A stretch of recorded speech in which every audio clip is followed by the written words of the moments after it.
Coming up on River City Presents, we're going to be discussing democratic backsliding. That is, when democracies turn authoritarian, with Professor of History, Brian Clardy.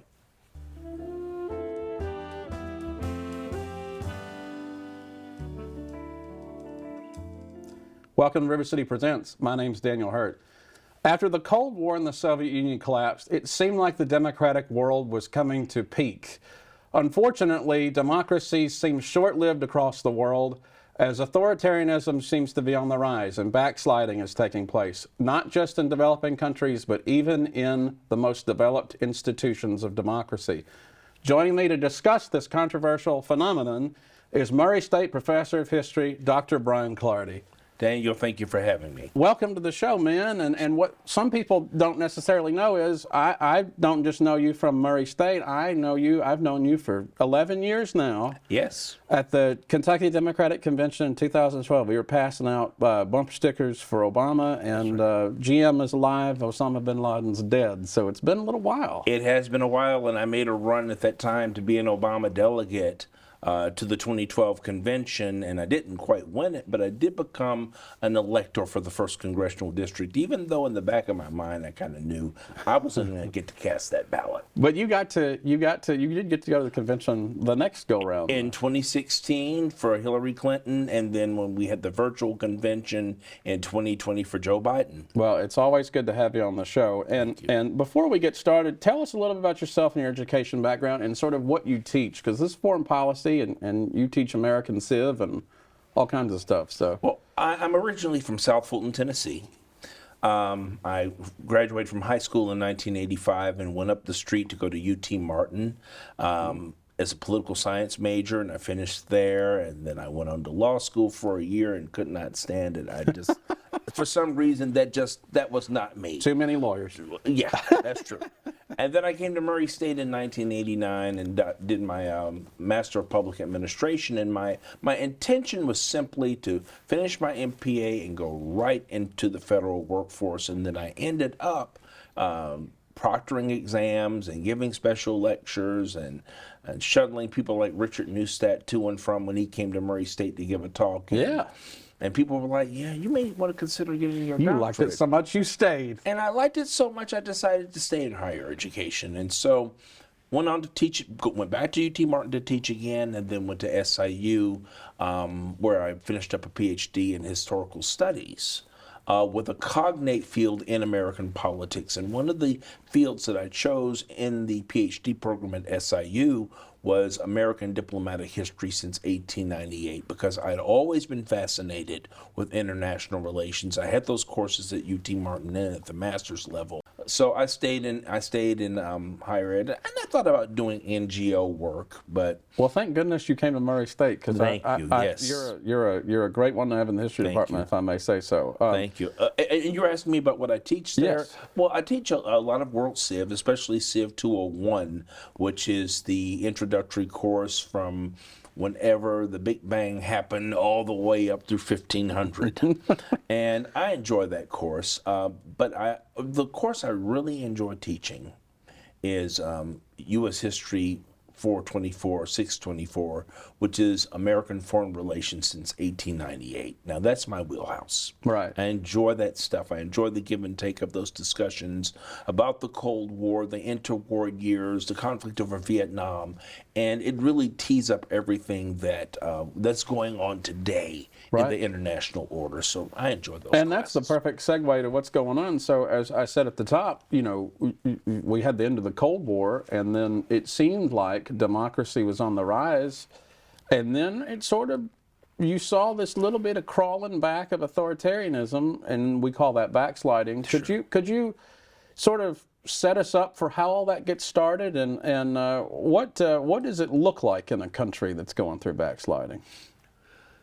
Well, 1989 all the way up through 1991, that was a period of boundless optimism. Soviet Union was gone, the Cold War was over, the threat of nuclear annihilation was gone. And for one brief shining moment, it was as if liberal democracy had won the battle. We had Frank Fukuyama talking about the end of history as such, and we were talking about peace dividends and making sure we took those funds from national defense and investing in the country. And that conversation on the defense part lasted about a year. That's sort of tragic. and then the international order then turned to making sure that Saddam Hussein was kicked out of Kuwait, and it looked like liberal democracy had won again. The U.S. and Russia were on the same page for the first time ever. Gorbachev and George H.W. were on the same page. They built this coalition. They ended that war in less than a little over a month, and it looked like we had won again. And of course, the Cold War, the Soviet Union goes away in 1991, and the United States stands as a global liberal democratic hegemon. Mm-hmm. And we had that sabbatical for a long time. The 1990s and the very, very, very early 2000s was an exciting time to be alive. We had the internet. Yeah. We had global trade. We had NAFTA, which turned out to be a disaster.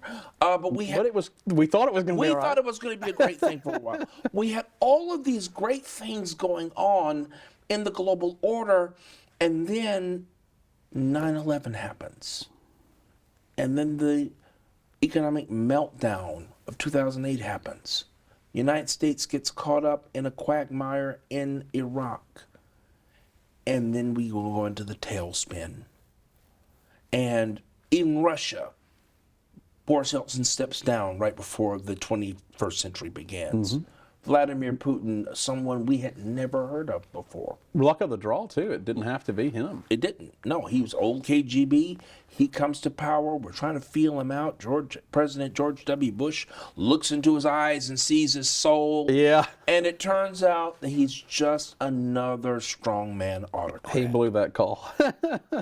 Exactly. I think we all did. I think we all misread Putin, because I had hope that, Putin would work with the United States to curtail the growth of nuclear weapons, that nuclear proliferation would be a thing of the past, and I was totally wrong.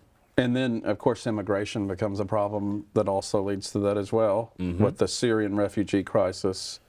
Yes. It impacts Europe. Yes. And the nativism that results from that. You're right. Yeah. So we've set the stage with all the events that sort of contribute to that. So now let's sort of get to the details of what characteristics do you see in the country that's starting to engage in backsliding? So are we talking about erosion of civil liberties? Are we talking about election barriers or hatred of foreigners? Are all those factors? Or? Yeah, they are.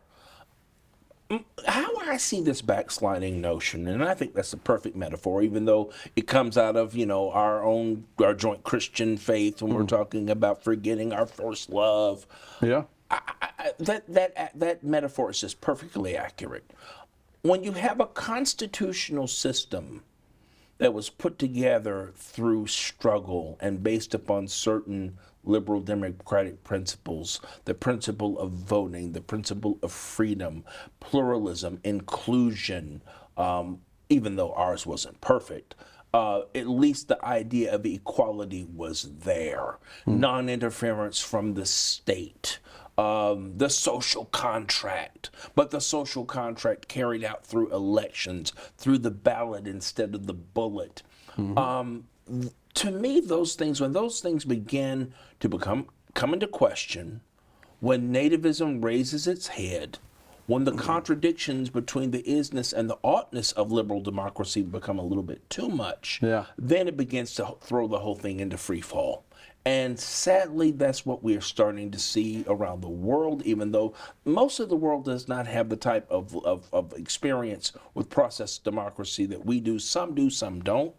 But we're starting to see that order becoming unraveled, and that is very disturbing, not only abroad, but in this country. So it's not just a phenomenon with, say, post-Cold War Soviet countries becoming more democratic, like Poland or Hungary.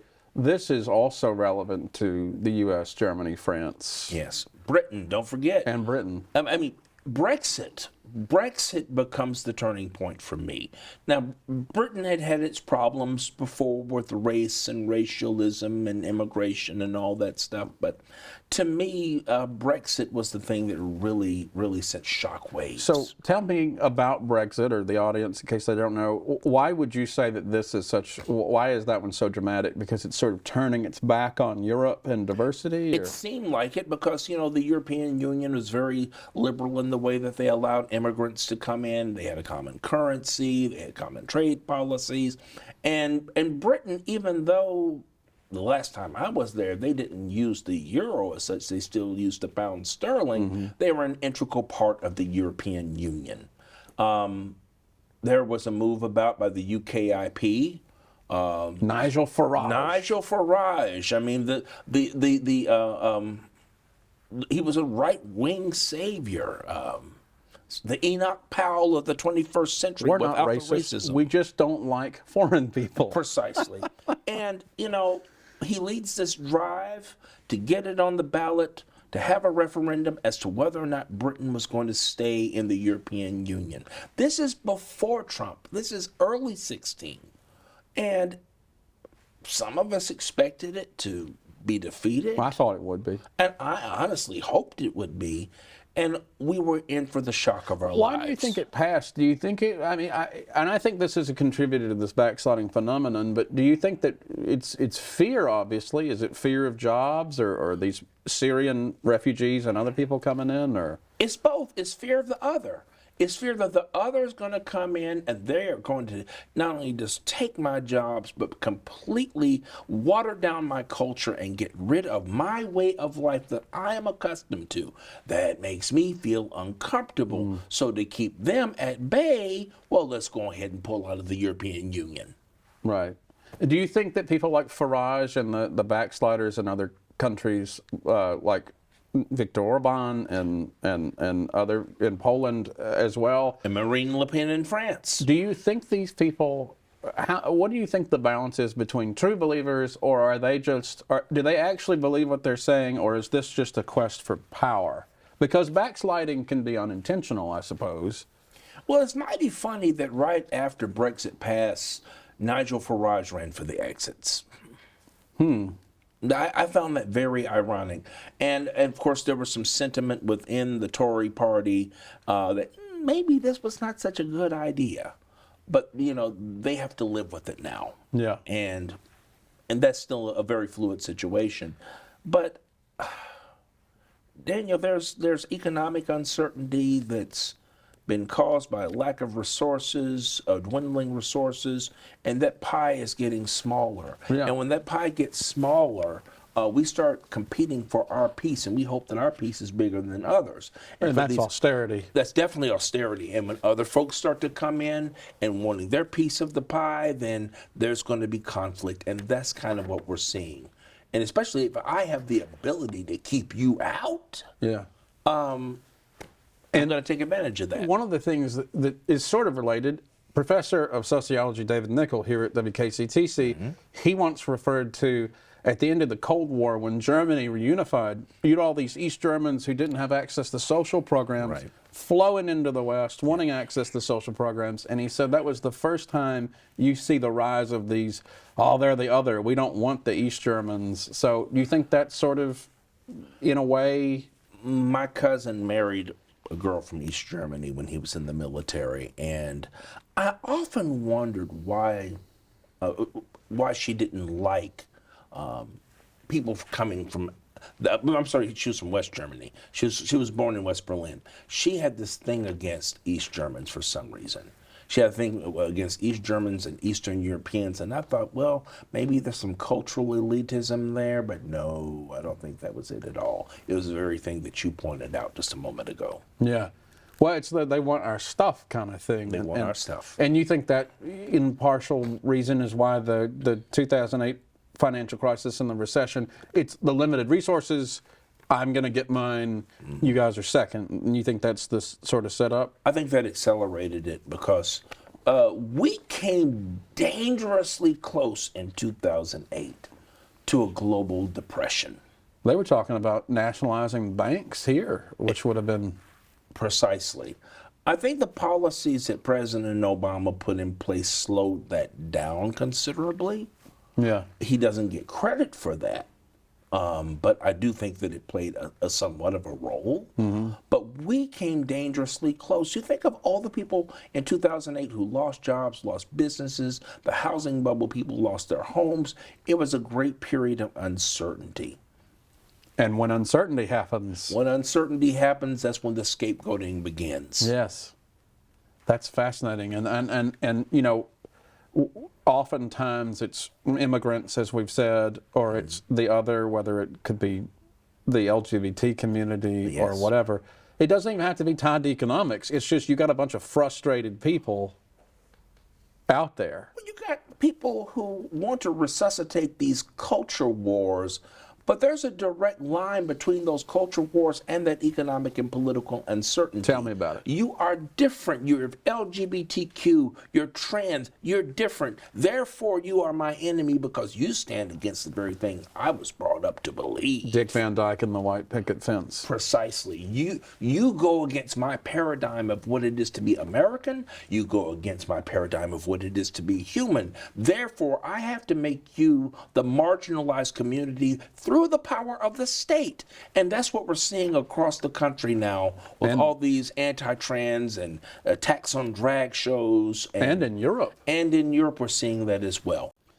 Let me get to Ukraine. So we have this backsliding that's taken place, but with this recent Russian invasion of Ukraine and the Donbass and Donetsk, it seems as if it sort of backfired. Authoritarians may be on the rise, but at the same time, the war in Ukraine has sort of united NATO in ways that maybe 5-6 years ago we would not have anticipated. We worried about Poland, we worried about Hungary, we worried about Moldova, we worried about these countries, but now they're sort of warming up to the U.S. Because I think there's a recognition that, especially given his rhetoric and given his record, Vladimir Putin is not going to stop with Ukraine. He wants the Soviet Union back. He wants that sphere of influence in Eastern Europe that the Soviets had, and he's willing to take it by force. But two things kept him from doing it. Zelensky and the determination of the people of Ukraine to fight the Russians in a war of attrition, and then getting the support from the West, especially the United States. He thought we were bluffing. He thought we were bluffing, and he called it wrong. You know, and he had plenty of reasons to think that we were bluffing, and we'll get to that in a second. Sure. But let's start with Russia, since that's where we're at.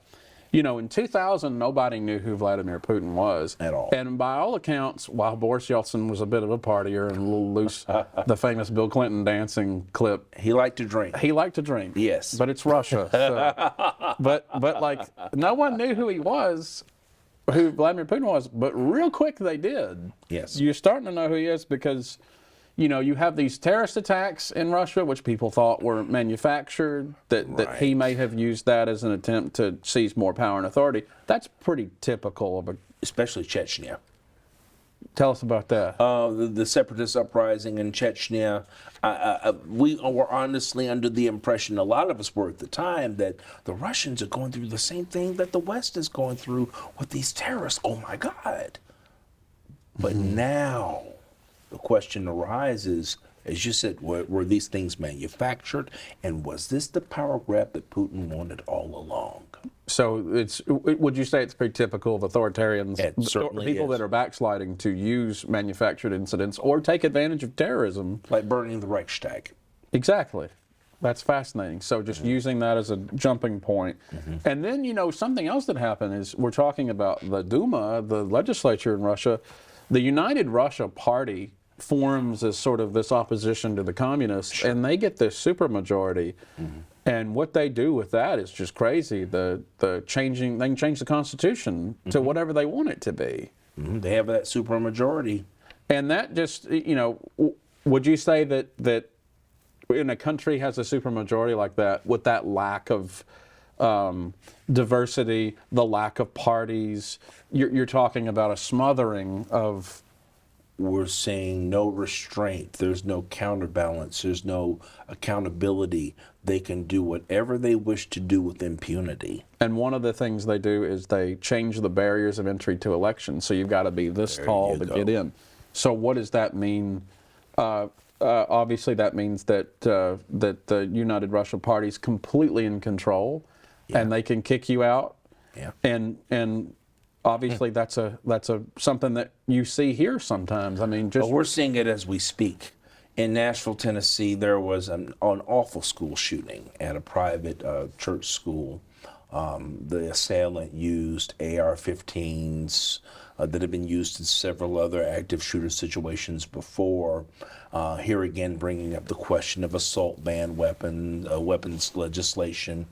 And in Tennessee, you had 3 members of the General Assembly, I think mainly out of the Memphis and Nashville area, who staged a protest on the House floor. Tennessee is a solid red state. The governor's Republican, the state House is Republican. a supermajority, just like United Russia. Big time supermajority, big time conservative majority. Tennessee has not voted for a Democrat for president since 1996, and has not had a Democratic senator since roughly around that time. Yeah. It's a super Republican state. And so now they're debating whether or not these 3 members violated decorum and whether that mandates expulsion. Expulsion for acting out in a nonviolent way over a substantive issue? That's crazy. Now, I lived in Tennessee. And I could see Jimmy Nafee, when he was Speaker of the House, maybe giving him a good talking to, either publicly or privately. I could see maybe a passage of a bill of censure. But expulsion is extreme.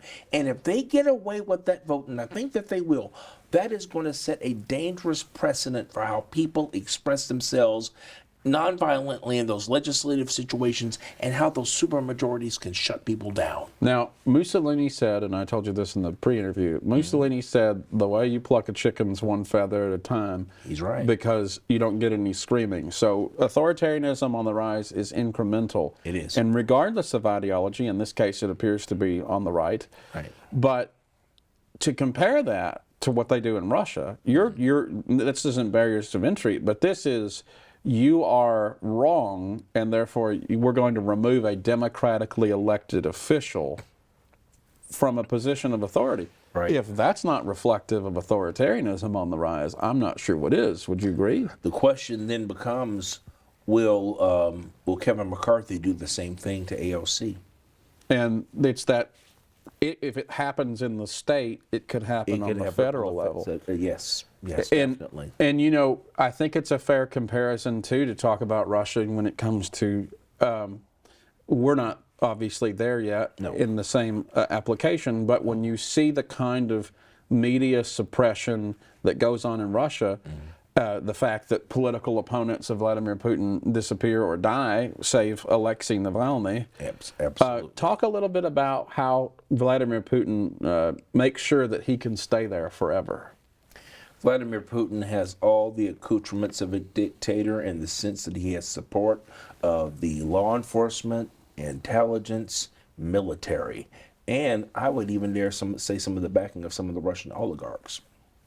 And the money people. And the money people. He's ruling Russia with an iron fist. And if you're like a Navalny, and you even raise even the specter of dissent against the established order, he will take you out or marginalize you.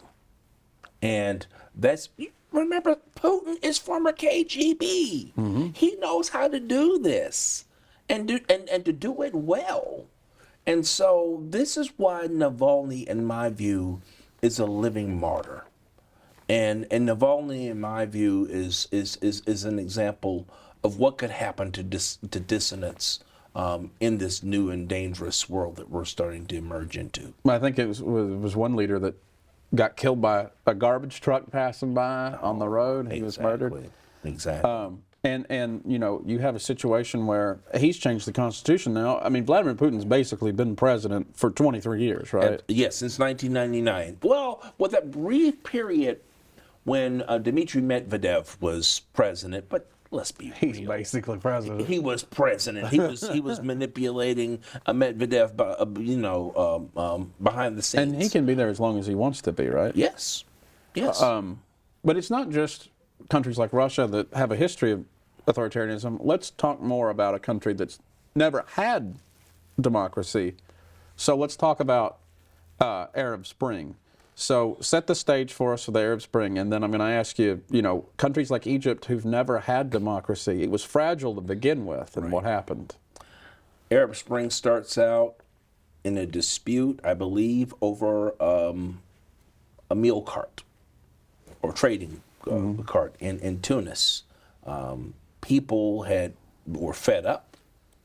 That had ripple effects all throughout the Arab world. You began to see autocratic governments like President Mubarak's government in Egypt begin to fall. You began to at least see for one brief shining moment the idea that maybe democracy might take root there. Muammar Gaddafi's days are certainly numbered by this time. And there's a question as to whether or not in some of these Arab Muslim states we're going to start to see process democracy take root. That conversation, at least in Egypt, only lasted for one brief period because now al-Sisi's in power and he has hardly processed Democrat at all. So I want to do a little quick history of Egypt. So we had Nasser. Yes. Well, so we had King Farouk. Yes, King in the Farouk 50s. after World War II. Mm-hmm. And then that's the first time that they threw off the monarchy and British rule. And then you have Arab nationalism. Yes, and Nasser was a perfect representative of Explain a little bit of what that is. President Nasser, of course, was, I wouldn't want to call him a brutal autocrat. I don't think he really was in the textbook definition of it, but he certainly had his hands on the pulse and on the neck of Egyptian politics. And when Israel comes about and Israel is made a state and Israel begins to make these great inroads, it seems like Nasser's one of those folks that wants to rally the rest of the Arab Muslim world against Israel. Yeah. And 1956, the Suez Crisis in 56, which really couldn't have gotten dangerously out of hand. It didn't. But Nasser is then viewed as the spokesperson of the Arab Muslim cause and the anti-Israeli cause. We certainly see it by the time we get to 67 with the Six-Day War, and of course Israel's very victorious in that, and even takes part of the Sinai. Yeah. In 67. Expands its borders. Expands its borders for sure into the Golan Heights and the West Bank and the Gaza Strip and all that. But Nasser is still viewed as the titular head of that. Well, now, toward the end of Nasser's life, he's going to start getting some competition in terms of the person who's going to represent Arab interest and anti-Israeli interest in the person of Yasser Arafat. And the Palestinian and liberation. the Palestinian Liberation Movement. Of course, Nasser dies in 1970, and this is when Anwar Sadat comes to power. And Sadat tries to fill Nasser's shoes insofar as He's more Western friendly. He's far more Western-minded. Yeah. But the pivot in Egyptian politics does start with Sadat, especially after the Yom Kippur War and that war, which could have gone nuclear. It ends. People don't talk about that one. Exactly. And Sadat is the one who helps to broker the peace. And sadly enough, it gets him killed. And after Camp David, he basically says, I've signed my death warrant. And he was right. He was right. In 1982, he's assassinated. And Hosni Mubarak, who was his vice president, comes in and temporarily is in charge for 30 years. Yes, yes. And he's sort of a benevolent dictator. And I suppose the way that a corrupt one. Would you agree that describing a benevolent dictator is like, if the trains run on time, we're not going to bother you, That's right. but don't get in the way? That's right. Because Mubarak had no problem silencing dissent brutally if it came down to that. And then he's ousted.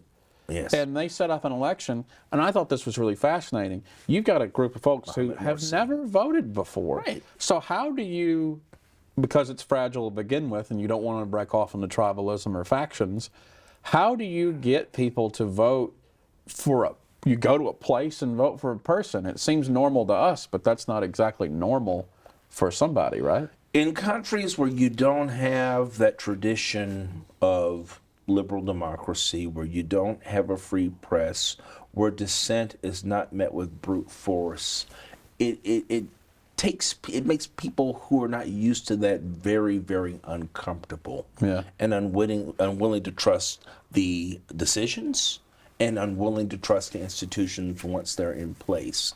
And so there's going to be a tendency to go back to those things which are more comfortable. And something that happened too is that the literacy rates in countries that are developing like that aren't necessarily the best either. And so Right. one of the things I thought was really interesting, I saw on Al Jazeera News one time, Right. was they used pictures or icons to represent people. So if you wanted to vote for Mohammed Morsi or his opposition, Right. you could vote for an elephant or a blender or something. And I mean, I use that humorously. Yeah, but we've done that here too. So, but What do you mean? oh yeah, with the elephant and the donkey. How about that? That makes sense. I just never put that together. And I remember the Democratic Party was man. represented with the rooster, That's right. and different things. So yeah, that happens here too. So- but you're right. You're right. How does that work? You just universally the icon is associated with, Right. and something else too in the Middle East. I mean, Libya doesn't turn out as well for democracy, No. right? So they get rid of Gaddafi. He's murdered. He's assassinated. But what happens next? I mean, That's the $64 question. just chaos, right? It's total chaos. I mean, Libya is unstable. They're still dealing with problems from the Muammar Gaddafi regime. I could easily see it being a hotbed of potential terrorist activity. Like ISIS or Al Just like Qaeda. precisely, they could easily find a home there. What about, we talked about Palestine liberation. What about Israel? This is a country that has always claimed it has been a democratic, the one lone democracy in the Middle East. Right. And yet, what we're seeing now is this change of the judiciary that's caused riots in the street, the settlements in Palestine. That doesn't exactly look like they're consulting their Palestinian players. At all. Well, I mean, the marginalization and the mistreatment of the Palestinian population goes all the way back to the 1940s. Deir Yassin, the displacement, the great displacement of Palestinians, the huge refugee problem that's created there, the massacre in 1982, that has been a constant there. Lots of bad feelings. And the Palestinians are treated like fifth-class citizens. And the Netanyahu government is not listening. The Netanyahu government, Netanyahu does not give a hootin', about the Palestinians. He's never really agreed to, at least he says he does, a two-state solution, but Netanyahu's not It's committed. the most extreme government they've ever had. And also it's one of the most corrupt. What do you think Goldie Meir would think today? I think Golda Meir would be heartbroken. But what's happened to Israel? What's happened to the government of Israel and what's happened to the possibilities of peace. Because I do believe that she and Yitzhak Rabin and others were committed, but now the question of whether or not you can bring Israel, the Palestinians, and their other Arab neighbors to the table to negotiate a long-term peace is definitely in jeopardy. They did have a window of opportunity to do so. Tell me.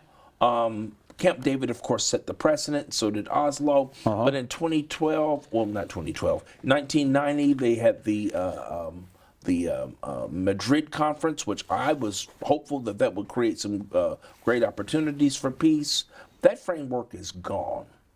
Yeah. And with people like Netanyahu in power, Just burning it. who's burning the bridges, and now he's doing this huge big power grab, which the Israeli lawyers shut down and the students shut it down. Tel Aviv, man, the crowds. Exactly. But this is that going against what the people want. You're talking about a democracy. They Right. don't seem very interested in what the public has to say. Yes, but I'm not optimistic about a long-term peace in the Middle East right now. It frustrates Or me democracy. because while Goldie Meir and Rabin all had their own problems, Israel's never been perfect. No country is. No one is. No. It's just terribly disappointing at what's happened lately. Right. Which, if we're going to go from Israel, let's just go ahead and talk about the big one.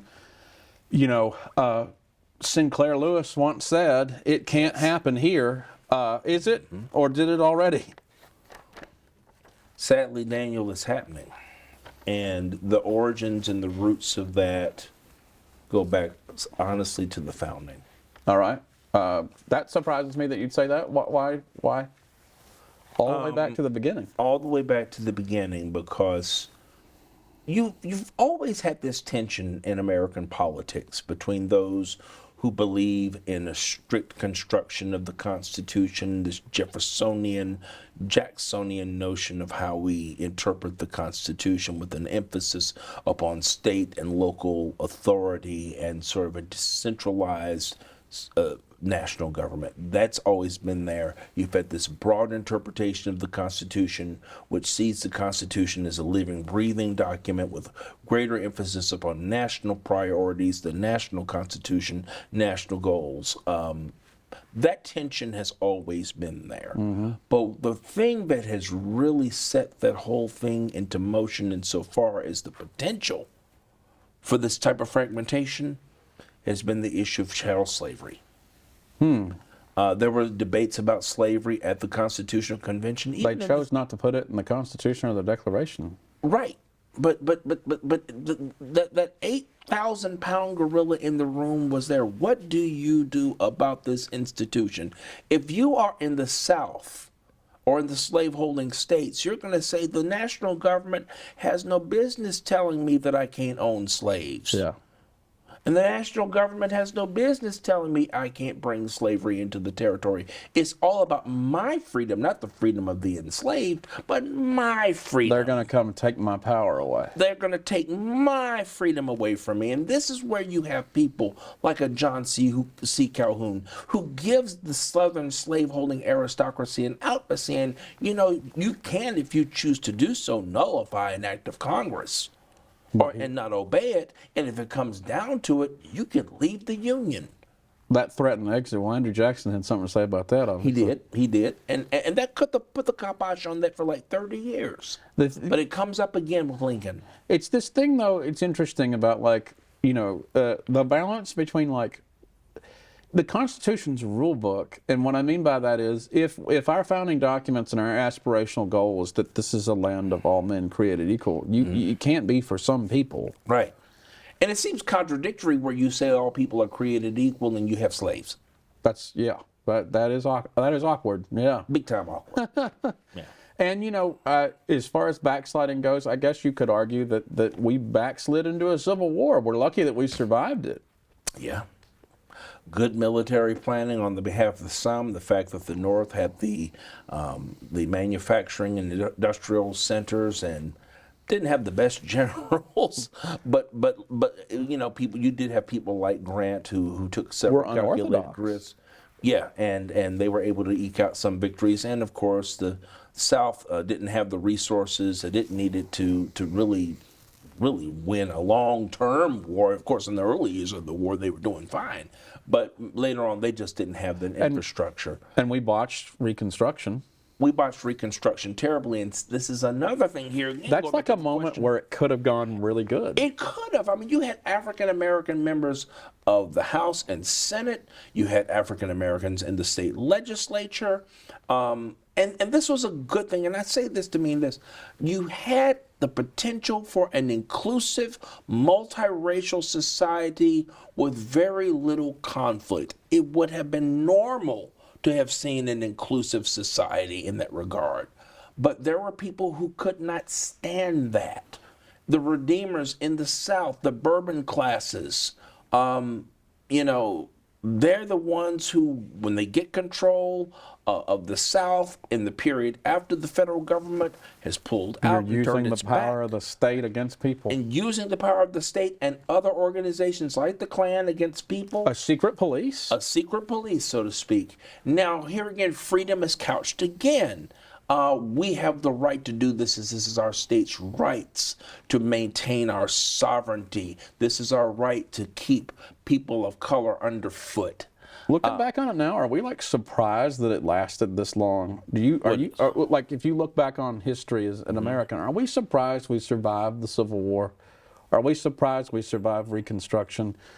I guess my question is, you look back on all this fragmentation. We're lucky that it didn't go bad. We are, because you've always had those periods where the progressives stepped in and the progressives said enough.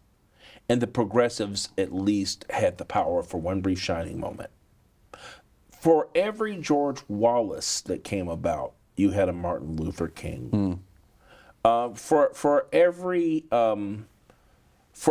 Confederate States of America leader like a Jefferson Davis or Alexander Stephens, you had a Charles Sumner, you had a Lincoln. That balance. That balance. But now I'm beginning to wonder. When you throw that balance off. Yeah, I'm beginning to wonder, can we do it again? I don't know, Daniel. In modern terms, and you're saying that that's from the founding, we've struggled with this. So if what you really see, and this isn't new either, but I've got a couple that I want to ask you about. So 9/11, I really think is the time that in modern terms, if you look at life before 9/11 and after 9/11, it's dramatically different.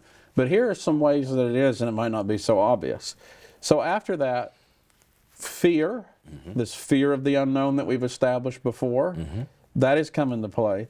But what about the Patriot Act? The Patriot Act was basically Congress said to the president, we're scared and freaked out. We want you and law enforcement to do whatever you think you got to do. Searches and seizures, arrest minorities or immigrants, detain them. We got to find out what's going on. We've got to stop these terrorists so we don't have another 9/11. TSA, good luck going to an airport. Right.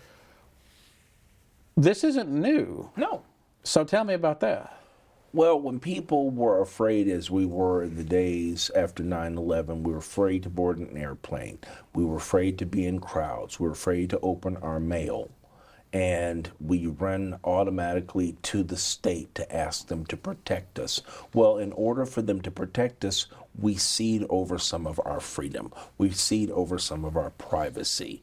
And do you honestly think the state is going to give that freedom back once the crisis has been resolved? They certainly will not. It's trust, and it's trust that someone with power isn't going to abuse that power. Right. But we've seen, obviously, throughout our history and throughout the world that that's not always the case, which is why the Constitution has rules to keep us in check. But if you have a Congress that keeps bending the constitutional rules, the question then becomes, how long? Yeah, and Arthur Schlesinger warned us against this in the early 1970s when he wrote the book The Imperial Presidency, written a few years before Watergate. Even going back to the debate over the presidential office itself, Patrick Henry says your president could very well become your king. And so there was always this concern that autocracy could take root, but those safeguards in separation of powers and checks and balances was always there. But now we're starting to wonder whether or not that parchment document, that parchment barrier, could be the one thing that keeps us from slipping into autocracy. And targeting minorities, obviously, isn't new. As you said in the pre-interview, in the 60s, under J. Edgar Hoover, you had basic, blatant violation of the Constitution. COINTELPRO, the counterintelligence program. We're seeing it now on a larger scale, it seems. And you know, one of the things that I think is important to mention, too, is the Defense Authorization Acts that have come up, which are budgetary items that fund the military and things like that. But what often happens is, for security purposes, they put amendments in there. And in 2012, most notably, there's a Defense Authorization Act that essentially says that any American citizen who is suspected of terrorism or aiding and abetting a terrorist can be lawfully, which I think is an interesting word, lawfully arrested and detained indefinitely without cause, without an attorney, no habeas corpus, all those things that are wartime powers. And last time I checked, we're not really in a full-on scale combat war. We're not, but when an autocratic, potential autocratic power has that type of legislative mandate behind it, you can expect the worst to happen. How do you eat an elephant one bite at a time? This is just, in my view, the beginning. So it's kind of like, would you say, and the way I think about this is, these are all pieces of a greater puzzle that are coming together. That I don't think President Obama had tyrannical plans. I think that was a power that he was given to have good security purposes to fight terrorism. But inadvertently, kind of like Skynet and the Terminator, you're going to let the rabbit out of the box. And eventually. Way too many metaphors just then. But Pandora's box, there's another one, just opens, and you're asking for trouble. And then before we get to the really obvious one, you know, we all assume, I think, as Americans, that our phones are tapped, right? Or people that are listening, and they'll say, well, they're not tapped. They know who you're calling, how long you talk to them, but not necessarily the content of that conversation. But we all wondered that. And then in 2014, with the Snowden whistleblowing on Pyramid and all those different surveillance programs, we found out all that was true, that there's not a cell phone in the country or abroad that the intelligence services can't monitor. Right. And so Orwell became very prophetic. Aldous Huxley would be... Brave New World. Yeah. Exactly. And then that leads me to one that's really obvious. So obviously, the last 5 years have felt like 25 years. They've been very tumultuous. So why don't you set the stage with us, what we've seen under the Trump administration, which obviously ends in a climactic attack on the Capitol by supporters. Okay, anyone who knows me knows that I have never been a fan of President Trump. Anyone who knows me knows that. But I will say this. Donald Trump did not create the present crisis of confidence in liberal democracy. He exploited it big time. He tapped into this angst. We talked about economic uncertainty, fear of the other, anxiety about our own security, blaming others. He tapped into that very well. Mm-hmm. And I honestly, when he gave that announcement from Trump Tower in 2015, and he made that comment about Mexicans being rapists and murderers, I said, well, he just lost the Hispanic vote, and he's not going to be a good general election candidate. I said, it's over. I said, he won't make it past the primaries. You got that one wrong. I got it completely wrong. What happened? He played off of fear. He played off of rhetoric.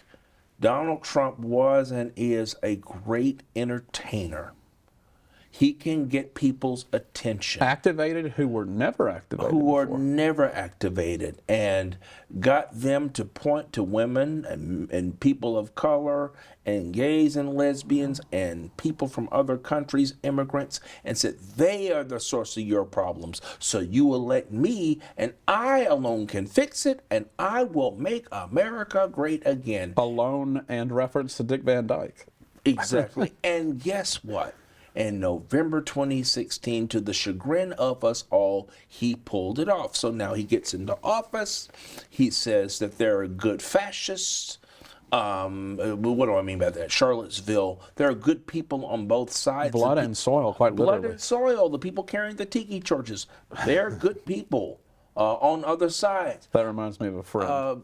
Calling African countries S-hole countries and getting away with it. And then COVID happens. Mm-hmm. COVID happens. We're all scared to death. And this president is suggesting that we ingest bleach. And people look at him a bit funny, but they easily dismiss it. But there is this fear that's unspoken that, something's wrong with this guy. He's got to go. And so after Joe Biden, who we had counted out in the early part of the primaries, I didn't think he'd get the nomination, but he did. Eventually, but you had progressives who came out by the millions, and others, and disgruntled Republicans who said that that Donald Trump did not represent at all the moral conscience of their party, and they were right. They come out in droves and elect Joe Biden, but it was the way that the election happened. It happened during a pandemic where you had these mail-in ballots and early voting and so forth, and you had people of color and minorities and women and young people coming out to vote in ways that they had never done before, and Biden wins. But to play devil's advocate, it also allows for people to arouse suspicion about the process and delegitimizing an election. And remember, Trump had done this before. He'd done this in 2016. He says, if I lose, it's going to be because the election was stolen. The system is rigged. That was one of the centerpieces of his campaign. Of a backslider. Precisely. Yeah. And that's not partisan. That's just what happened. And I'm going to tell you something, Daniel. When the President Trump came on television early morning, that Wednesday morning, 2 o'clock in the morning, and said, this was the biggest fraud perpetrated on the American people, I'm going to tell you what, my blood went cold. We've never had that happen before. Ever. in a presidential election. And I said, this is where the narrative begins. Rejecting result is dramatic. Rejecting the results of the election. And then that Saturday morning when the networks called it for Biden, a lot of people throughout the country were seething. And they used social media to spread a lot of narratives about stolen elections and Biden being illegitimate. And especially in the states like Georgia, Michigan, Pennsylvania, where you have Arizona, where you have these huge minority populations in the urban areas. Well, now you've got even more reason to be suspicious. It's those others. It's those others. It's them folk over there. And so two opportunities come about, and that's to try to stop it from happening at the state level before the Electoral College meets. Of course, President tried to do that in Georgia. And then find me those 11,000 votes. Find me those 11,000 votes. And then when the votes are certified votes from the states come to the Congress to be counted by a joint session on January 6th, and I start getting messages from people. There's going to be a protest in Washington. There's going to be something big happening in Washington. People I knew were sending these messages, and people were taking screenshots and sending them to me. And I said, well, there's probably going to be most likely a demonstration on January the 6th. People get mad, and it's fair. And it's fair. The Democrats, when Al Gore lost in 2000. Oh, they were everywhere. Exactly. John Kerry, there were concerns about Ohio. It's like fair enough. So my view is, well, let them come. If they want to have a peaceful protest, that's their right. They're American citizens. And when I listened to President Trump speak to that crowd on January 6th and telling them we're going to march down to the Capitol, you've got to fight in strength, or if you don't, you're not going to have a country again. I'm like, is he inciting a riot? That was my first thought. I'm like, no, they couldn't do that. Capitol Police. Well, even if he tried, they wouldn't, they're surely. Too well prepared. Yeah. That's not going to happen. And I went grocery shopping. And then I come back, and they've overrun the Capitol. Congress is hiding for their lives, and there have been threats on the life of the Vice President of the United States. And the Speaker. And the Speaker. 2 and 3 in the line of succession. A gallows had been built, and the President said nothing except, we love you and we feel your pain. And I'm like, what kind of world did we just step into today? Yeah. On January 6th? Yeah. I think when historians are going to look back, however this thing goes, and see January 6th as one of those tragic moments in American history where we begin to question everything that we believe in this society. You had a group of people that supported a political candidate bust in the windows of the U.S. Capitol building, carrying flags for the candidate and the Confederate flag, which it's the first time, right, that that's ever been in the United States Capitol. Defecating in the Capitol. Even during the Civil War, there was no Confederate flags in D.C. No. That's the first time that ever happened. None at all. And thankfully, Pence survived, but you know, you didn't have to have. I'd asked you, what would have happened if Pence had come on TV and said, "I'm the president," and Trump said, "I'm the president"? Then you've got a third world country. Then you've got a really crisis moment, a big crisis moment. Everybody was expecting, and I was expecting in the days after January 6th, that Vice President Pence would try to invoke the 25th Amendment. He didn't do it. Yeah. He didn't do it. He could have, but he didn't do it. But if let's say hypothetically he did invoke the 25th Amendment, you know President Trump would have really dug in his heels then. That would have provoked him, possibly. It would have provoked him big time. And I shudder to think what would have happened. And, you know, so that leads me to my next question is, you know, now he's on trial for giving money to a porn star. Mm-hmm. What a headline. I know, right? The thing that is interesting to me is now you're the first time ever a president's going to go on a criminal trial. I don't like this. There are people that support it. I support the justice system playing out. I don't like that we're putting a president on trial. It's good that someone's being put to justice, but I don't like what it says about our country that we have now come to a point where we put our presidents on trial because the bar is so low in expectation of behavior. Well, this is where I have to disagree with that. One of the worst things that happened in our political life was the day that President Ford pardoned Richard Milhouse Nixon. Yeah. We say that no person is above the law. That's right. Shouldn't that apply to the people who serve as president? That if they commit a crime, either in or out of office, should they not be held accountable? Oh, I do. No, I think we misunderstand. I agree with you. They should be. I'm saying it's disappointing that we've come to a time when presidents are on trial. Well, not only that, the image that this projects onto the larger world. How do the Russians see this? How does Tehran see this? How does she see this? A weak democracy. It shows a democracy certainly under threat and a system that's crumbling. That's what they see, and they see the United States as possibly being weak, and the geopolitical ramifications for that could be awful. And that might be why he invaded Ukraine. There's no way they'll stop me. They're too divided. Right.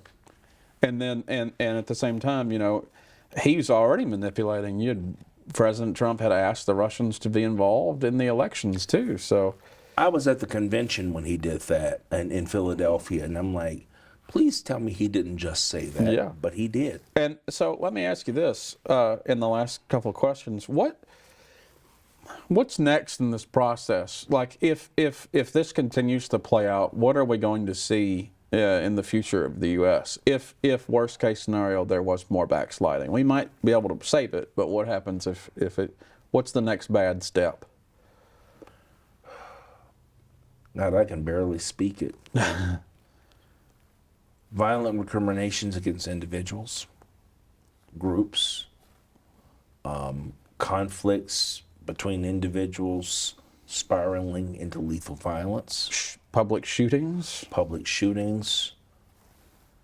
which we're kind of already seeing. Yeah, we are. Mob violence, assassinations or threats of assassinations against public officials or political dissidents. Do people tire of democracy? Why is this happening? Because do you think as long as we're allowed to go to work and home and all that it's fine? Just whoever's in charge? Well, the view, and you're right, as long as I have a roof over my head, food in my belly, food in my refrigerator, transportation to and from work, entertainment, and the government doesn't step in and interfere with that, I'm good.